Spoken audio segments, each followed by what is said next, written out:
एक गांव में एक किसान अपनी पत्नी के साथ रहता था।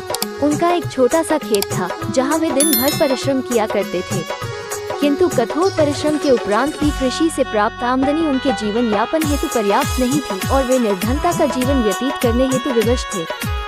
एक दिन किसान बाजार से कुछ मुर्गियां खरीद लाया। उसकी योजना मुर्गियों के अंडे विक्रय कर अतिरिक्त धन उपार्जन था। अपनी पत्नी के साथ मिलकर उसने घर के आंगन में एक छोटा सा दरबा निर्मित किया और मुर्गियों को उसने रख दिया। भोर होने पर जब उन्होंने दरबे में झांक कर देखा तो आश्चर्यचकित रह गए। वहाँ अन्य अंडों के साथ एक सोने का अंडा भी पड़ा हुआ था।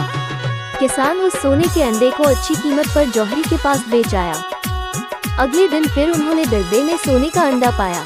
किसान और उसकी पत्नी समझ गए कि उनके द्वारा पाली जा रही मुर्गियों में से एक मुर्गी अद्भुत है, वो सोने का अंडा देती है।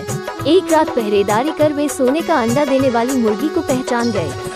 उसके बाद से वे उसका खास ख्याल रखने लगे। उस मुर्गी से उन्हें रोज सोने का अंडा मिलने लगा। उन अंडों को बेचकर किसान कुछ ही महीनों में धनवान हो गया। किसान अपने जीवन से संतुष्ट था, किंतु उसकी पत्नी लोभी प्रवृत्ति की थी। एक दिन वो किसान से बोली, आखिर कब तक हम रोज एक ही सोने का अंडा प्राप्त करते रहेंगे? क्यों न हम मुर्गी के पेट से एक साथ सारे अंडे निकाल ले? इस तरह हम उन्हें बेचकर एक बार में इतने धनवान हो जाएंगे कि हमारी 7 पुश्तें आराम का जीवन व्यतीत करेंगी। पत्नी की बात सुनकर किसान के मन में भी लोभ घर कर गया। उसने मुर्गी को मारकर उसके पेट से एक साथ सारे अंडे निकाल लेने का मन बना लिया। वह बाजार गया और वहां से एक बड़ा चाकू खरीद लाया।